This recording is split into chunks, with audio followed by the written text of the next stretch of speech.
I wish you all a very good day.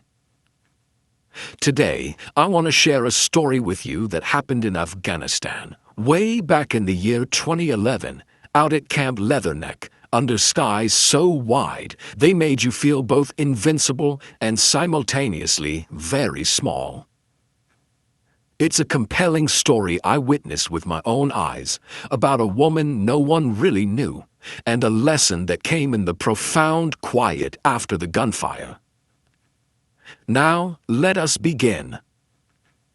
It was late in the afternoon, the kind of Afghan light that makes everything the color of dust, skin, sky, metal, and memory. The patrol had just rolled back through the wire, their engines coughing in exhaustion, Marines dismounting in that half-relieved, half-dead haze that follows every single run outside the wire.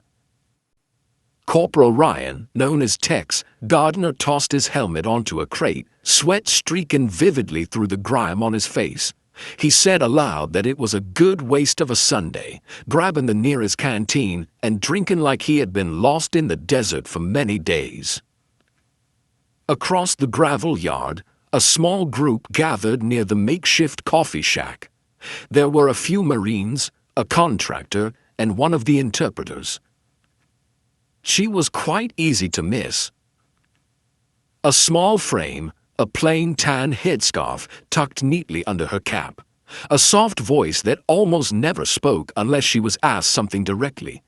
Her name, according to the official roster, was Lila. Ted had certainly seen her before, moving quietly between briefings and the radio tents, always polite, always completely silent. He assumed she was just another local hire trying to make a paycheck and keep her head down safely. That evening, someone handed out new instant coffee packets, and Lila joined the small circle, standing just off to the side. Tex joked as he dropped onto a crate, saying he did not know civilians were invited to the Marine Lounge. She smiled politely. She replied that there is no lounge, only coffee. The guys chuckled. She did not. Tex leaned back, smirking. He asked if she had a call sign, ma'am, saying everyone out here's got one. She looked at him, her eyes calm. No, she said. Translators do not use call signs. He pressed, saying, come on, you must have had one. You worked with Marines long enough, you earn a nickname whether you want one or not. Someone from another table chimed in. He said you do not want to know hers, Tex. He grinned. Oh, I do now, he replied. Lila sipped her coffee. It was a long time ago, she stated. Yeah? What was it? He asked. Her smile barely moved. Black Mamba. The guys went completely quiet. Ted laughed. Black Mamba, like the dangerous snake? One of the older Marines, Staff Sergeant Miller, shot him a look that could have stripped paint. Don't. Tex blanked. What? Miller stood, tossing his empty cup into the barrel. You do not joke about that name, Gardner. Not out here. The translator did not flinch. She just kept sipping her coffee. Tex frowned, confused, watching Miller walk away. What in the world was that about? Lila looked at him then, her eyes steady. It is just a name. But the way she said it, flat and final, made even the air feel careful. That night, the wind picked up hard across the entire camp. Sand whispered against the walls like a dry rain. Tex sat cleaning his rifle under a flickering floodlight, still thinking about the weird tension from earlier in the day. He could not stop replaying the moment Miller's face changed, how one single word had turned a relaxed camp into a graveyard of sudden glances. He muttered Black Mamba to himself, shaking his head. That is one serious name for a translator. A few hours later, they were back on the road. It was a quick logistics run. 3 Humvees, half a dozen Marines, and Layla tagging along to relay with a local checkpoint commander near Sagan. Routine, the kind of trip that was supposed to be boring. The desert was black as ink beyond their headlights, the stars sharp enough to hurt your eyes. Ted rode shotgun, window cracked. He could smell the sand and diesel. In the back seat, Lila sat quietly, radio headset on, translating between the convoy lead and the Afghan police post ahead. Her English was clipped, exact. Her voice barely trembled at all. Then the radio hissed. A pause. And the world went completely white. The blast hit the second vehicle dead center. Teg did not remember hearing it first, just feeling it. A violent shove that tore the air out of his lungs. His door slammed into him, his vision filled with dust and smoke. Shotting. Metal screaming. The thick, sour smell of burned rubber and hot, disturbed sand. Someone yelled, "Contact, 2 o'clock." Then came the gunfire, short, brutal bursts slicing through the dark. Tex grabbed his rifle, still half blind, heart hammering. Someone yelled from the front truck that the driver was hit. Before he could move, a voice cut through the chaos. Sharp, controlled, commanding. Get behind the trucks. Cover left flank. It was not a Marine's voice. Tex turned. Through the smoke, he saw Lila, her headscarf gone. Dust streaked across her face, crouched behind the doorframe, rifle braced against her shoulder like she had done it her whole life. She shouted something in Dari toward the Afghan unit up ahead, words fast and precise, then switched back to English, shouting, "Mortar team South Ridge, 100 meters." Tex froze. The translator was calling fire, just like a squad leader. Someone yelled, "Who is in command?" Lila answered without looking up, "I am until you start shooting straight." The tone snapped the chaos into focus. Marines shifted positions, laying suppressive fire where she pointed. The ambushers' silhouettes flashed in the muzzle light, figures breaking, scattering under the return fire. Tex fired alongside her, adrenaline shaking through his hands. He gasped, "Where in the world did you learn this?" She did not look at him. "Keep your eyes up, Marine." The last shots cracked, then faded into silence. The only sound left was the wind and the cooling tick of hot metal. When the medevac bird lifted off 20 minutes later, the base radio finally quieted. The convoy limped back under the pale wash of dawn. Tex sat on the tailgate, his hands still shaken, dust crusted in every line of his skin. Lila was standing off to the side, wiping her rifle clean, her eyes unreadable. She moved with the calm of someone who had done this before, and done it too many times. Miller approached her, slow and respectful. He said quietly he did not think he would see the Black Mamba in action again.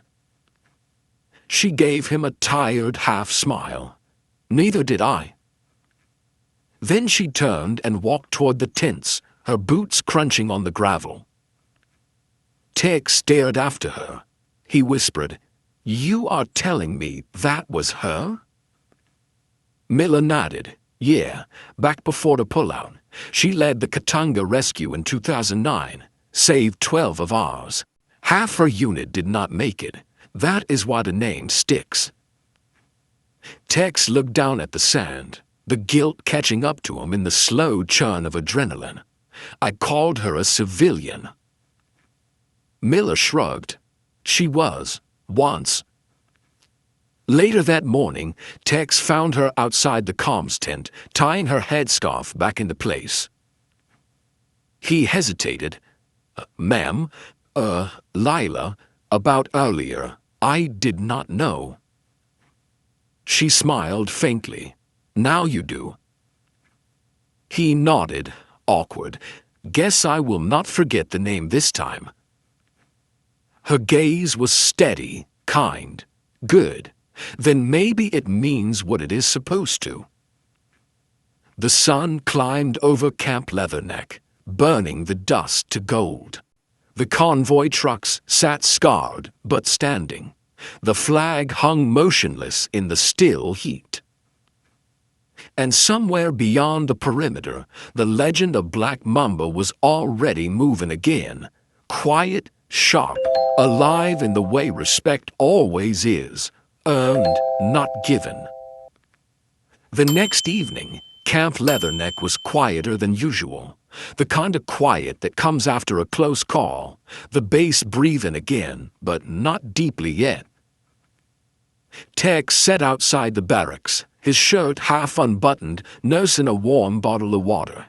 His rifle lay disassembled beside him. He was not cleaning it, just staring at it. The dust from the ambush still clung to everything, gear, boots, and even thoughts. Down the way, the translator's tent light burned low. He could see her silhouette, bent over a small desk, radio earpiece still in. Calm, composed. Miller joined him, hands in his pockets, posture stiff. He asked, "You all right?" Tex nodded. Physically, yeah. Mentally, I feel like an idiot. Miller sat beside him. Exhaled. You are alive. That is the only test that counts out here. Tex glanced toward Lila's tent. You knew about her. You all did. Miller did not answer right away. Then, quietly, he said, "We heard the story. We thought it was just another camp legend. Turns out, it was not." 2 years earlier. A different valley, different Marines. A convoy, ambushed, pinned down. Local commandos trying to flank but cut off. A young Afghan officer took charge when her captain fell. No radio contact, no backup. Just grit. They called her Mamba because of how she moved through chaos, quiet, fast, precise. She led 12 men through gunfire, pulled out every wounded Marine, then went back for the bodies they had lost. By the time QRF arrived, her unit was gone, wiped out. Only she walked out. Rumor said she left the Afghan army after that. Showed up 2 years later, civilian clothes, translator badge, no rank, no medals, just the name. Black Mamba. Back in 2011, Tex shook his head slowly. She does not even wear the uniform. Miller said she does not need to. You saw how the squad followed her out there. Yeah, Tex muttered. I thought we were rescuing her. Turns out she rescued us. Miller smirked. Funny how that works. That night, Tex walked down to the wire. The desert was cold now, the sky cut open with stars. He found her there, Lila, sitting on a crate near the comms post, radio beside her, a cigarette blowing faintly between 2 fingers. He hesitated. I did not take you for a smoker. She did not turn. Only when I am remembering. He stepped closer. Mind if I sit? Suit yourself. He dropped onto the crate beside her. The night hummed softly. The buzz of generators. distant chatter, the metallic sigh of cooling engines. "You saved my backside," he said after a moment. She smiled without looking up. "You saved mine too." He snorted. "I do not think so. I barely knew which way was up." She finally glanced at him, eyes sharp in a half-light. "You stayed calm. You listened. That is rarer than you think." He studied her profile, the faint scar above her brow, the steady hands, the quiet that did not seem fragile anymore. It seemed chosen. "Why did you come back?" he asked. "After what happened?" She exhaled smoke, slow and deliberate.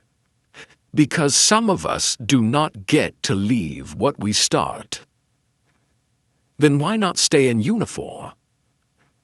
Lila's eyes shifted toward the desert horizon. "Because uniforms change. Duty does not." They sat in silence for a while.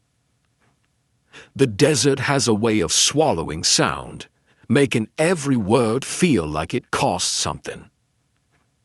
Then she said, almost to herself, "You remind me of one of the Marines from that night. Thought he was invincible. Talked too much." Tex grinned. "Sounds like a good man." "He was," she said quietly. "Did not make it out." The grin faded. "I am sorry." Layla shook her head.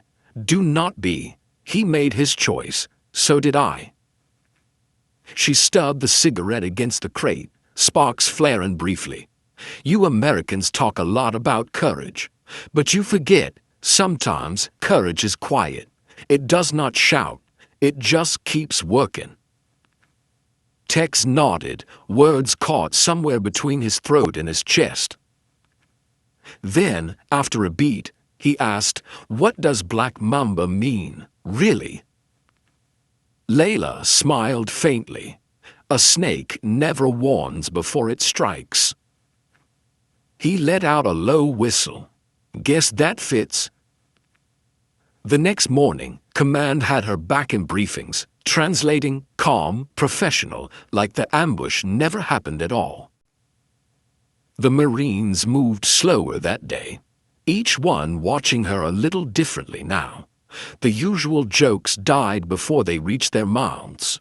Respect had settled in, unspoken but solid.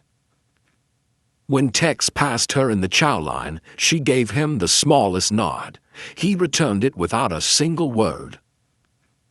That night, word spread beyond their unit.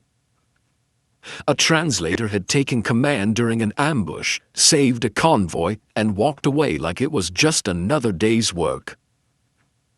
At first, no one believed it. Then someone whispered her name. Black Mamba. The whole base went quiet for half a second. Then the whisper started, half fear, half reverence. Back outside the tents, Tex sat with Miller again, both men staring at the night sky. "She is something else," Miller said. Tex nodded. "You think she ever gets tired of being a ghost?" Miller shrugged. "I think she likes it that way." Later, as Tex drifted toward sleep, the wind carried a faint echo through the open tent flap, someone laughing, low and warm. He was not sure if it was real. But when he closed his eyes, the last thing he heard was the whisper that had followed her since the war began. Black Mamba. Not a myth. Not a call sign. A promise. 2 days later, the desert changed its mood again. Morning heat shimmered over the airstrip, rippling the horizon until everything looked half-imagined. Patrol rotations went on like clockwork. Same gear, same jokes, same hope that this would be one of the quiet days. But quiet in Afghanistan never lasted long. Tex was loading crates onto the back of a Humvee when a shout broke from the comms tent. Convoy Bravo just hit another strike, 5 clicks east. Movement rippled through the camp. Radios crackled. The ground itself seemed to hold its breath. Miller barked, "Mount up, we are rolling now." Lila was already strapping on a headset when Tex caught up. "You are coming?" She nodded. "They will need translation on the line." He frowned. "You sure this is not asking for lightning to strike twice?" Her expression did not change. Lightning does not strike twice. People just forget where it did. The rescue convoy tore across the open desert, engines roaring against the wind. Dust rose like a wall behind them. The sky turned copper, the sun low and mean. As they neared the ambush site, radio chatter grew frantic. 2 vehicles hit, multiple wounded, hostiles retreating into a dry riverbed. Tex's grip tightened on his rifle. The smell of dust and oil mixed in his throat. Lila, sitting behind him, was silent, her eyes scanning the ridgelines like a radar. Calm. Too calm. Then the first burst of gunfire snapped the silence. Rounds cracked overhead. Gravel spat from the ground around them. The convoy braked hard. Miller shouted, "Ambush, 12 o'clock."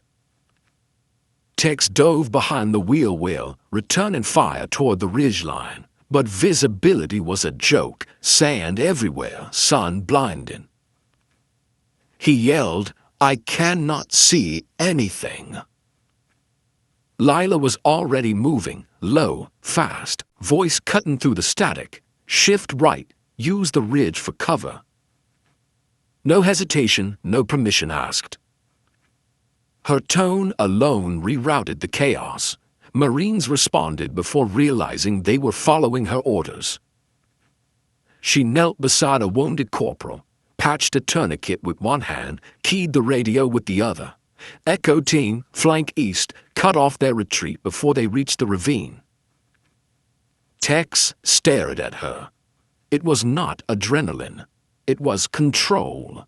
Precise, instinctive control. Minutes blurred into an hour. The firefight thinned, distant shouts fading to echoes.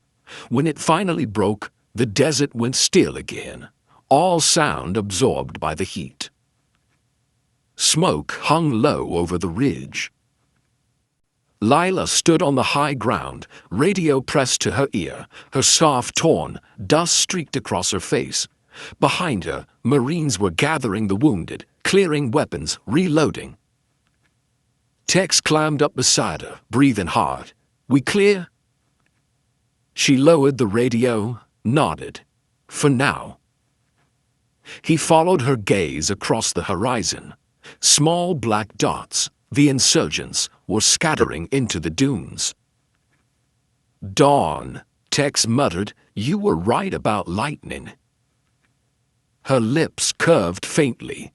"It is just weather."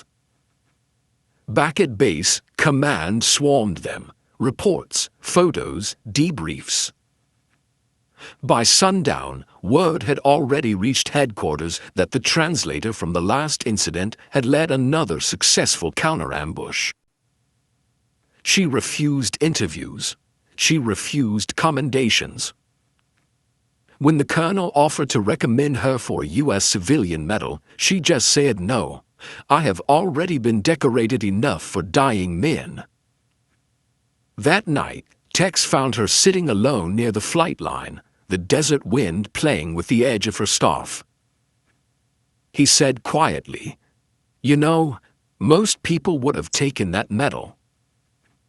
She did not look at him. Most people have not buried their reason for it. He sat beside her. "You ever think of going home?" Her eyes tracked a transport plane lifting off. slow and heavy. "This is home. What is left of it?" Tex followed her gaze. "You saved a lot of us today." "I did not save anyone," she said.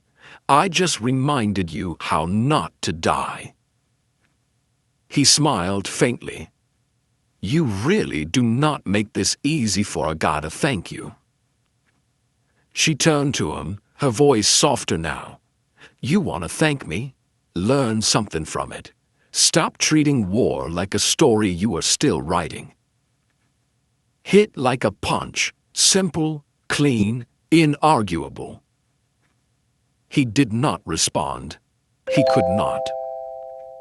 The plane's engines faded into the distance, leaving only the wind. Later that night, Miller approached Tex in the barracks.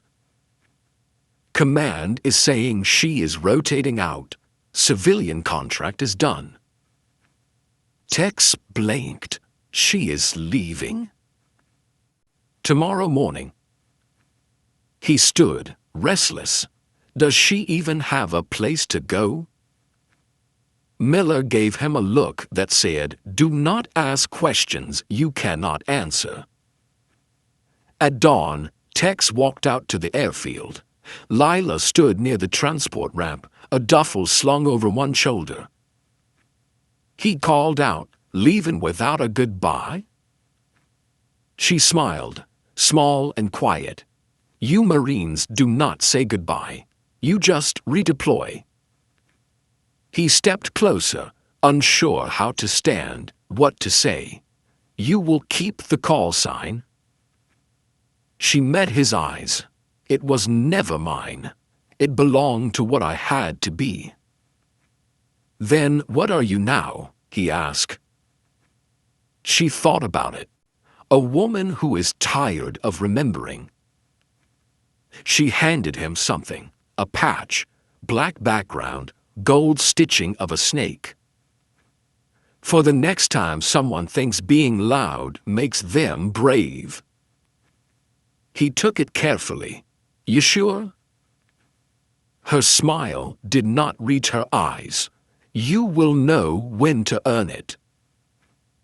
Then she turned and walked up the ramp, the wind pulling at her scarf until it lifted and twisted, snake-like in the air, before falling to the dust. Tex picked it up and held it for a long moment. Somewhere behind him, the engines thundered to life. When he looked up again, she was gone. That night, the camp was quiet.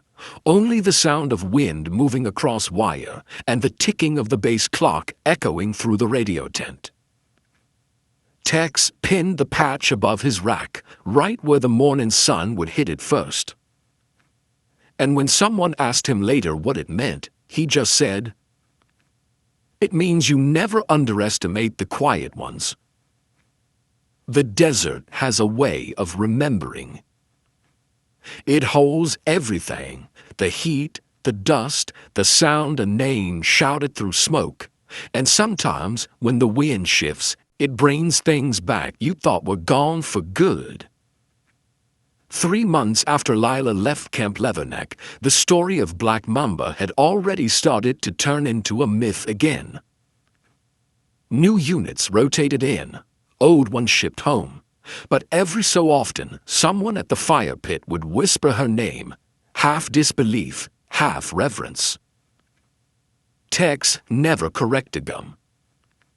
He still had her patch tucked into the lining of his chest rig. Sometimes, when the desert went too quiet, he would touch it like a habit, half prayer, half promise. It was mid-April when they went out again. Routine escort, medical supplies, local liaison, same stretcher row where the last ambush had hit. Miller muttered, "Deja vu."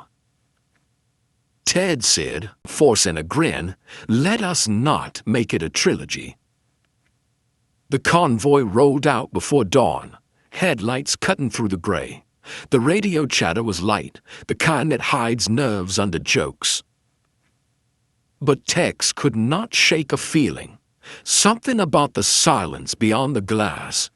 Even the wind was wrong, too still. At Checkpoint Bravo, the Afghan National Police commander was waiting. Tex stepped down from the truck, scanning the horizon. And that is when he saw her. Standing beside the commander, in civilian clothes, scarf loose around her neck, Lila. "I did not think I would see you again." "You were not supposed to," she answered, smirking. "You working with them now?" He nodded at the local unit. "For now, different badge, same desert." She looked older somehow, not tired, just heavier, like someone who had made peace with gravity. He studied her for a moment. "You ever stop?" "Stopping gets you shot," she said simply. He laughed under his breath. "You really are a Marine in disguise." "I am worse," she said. "I do not need a uniform." They did not have long to talk. A commotion broke near the back of the convoy. Radio static, a burst of engine noise, then silence. Tex's gut dropped. He turned to Lila, but she was already moving, eyes narrowing toward the ridgeline. She said sharply, "North side, too quiet. Tell them to fan left." He did not question it. "Miller, move your team, left flank." Seconds later, the first mortar hit. The explosion ripped through the earth, kicking sand into the air like shrapnel. Ted dove for cover. The world blurred into motion, gunfire, shouting, the metallic rhythm of survival. Through the smoke, he saw her, Lila, low and fast, dragging a wounded Marine behind a supply crate. "Stay down," she shouted, voice cutting through the chaos like a blade. Tex crawled toward her, firing between bursts. "You said you were not coming back." She did not look up. I did not. It came back to me. For 10 minutes, the world narrowed to sound and instinct. Lila moved with lethal precision, calling coordinates, signaling with hand gestures, her calm unshakable. Tex saw her swap magazines without looking, then shift positions between bursts like she was dancing with the chaos itself. A round clipped the edge of her scarf, tearing it free again. It fluttered away into the dust. Tex felt something twist in his chest, fear and awe in equal measure. When the firing stopped, the silence returned hard and heavy. The ridge was clear, the convoy intact, except for one damaged truck. Tex stumbled to his feet, adrenaline still buzzing in his veins. "Status," he shied. Miller called back. 2 wounded, stable, everyone else green. Tex turned, searching for her. Layla stood a few yards away, dust clinging to her face, rifle slung low, eyes distant. "You good?" he asked. She nodded once. "You learned to listen." He grinned, breathless. "You taught me the hard way." Command arrived within the hour. Officers, medics, questions. They wanted reports, names, details, but the translator had already vanished. By the time Tex returned to camp, she was gone again. No transfer paperwork, no radio trail, nothing. Just her patch, left on his seat. A black mamba, coiled in gold thread. That night, Tex sat outside the barracks, staring at the patch in his palm. Miller joined him. "You see her again?" Tex shook his head. "I think she sees us when she needs to." Miller leaned back. You think she is real? Tex smiled.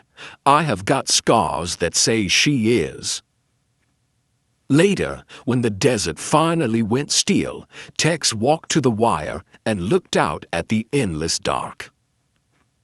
He thought about her name, her calm, the weight of her silence. He thought about all the stories people told about war, loud, heroic, full of noise, and how hers was the opposite.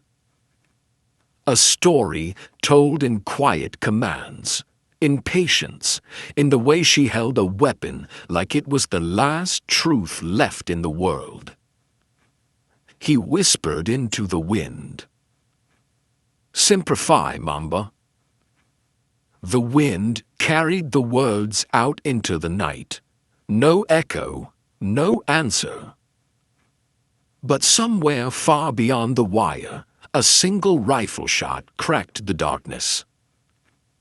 And Tex smiled. The camera would hold wide on Camp Leatherneck. A small island of light in a vast ocean of dark sand. The patch, Black Mamba, lies on the crate beside Tex. The wind lifts the edge of it, flicking it once, then letting it rest flat again. The sound fades to that familiar heartbeat hum, steady, alive, impossible to silence. Fade to black. Dawn over Helmand. That pale kind of light that does not rise, it just arrives, spilling thin and cold over the tints and the dust.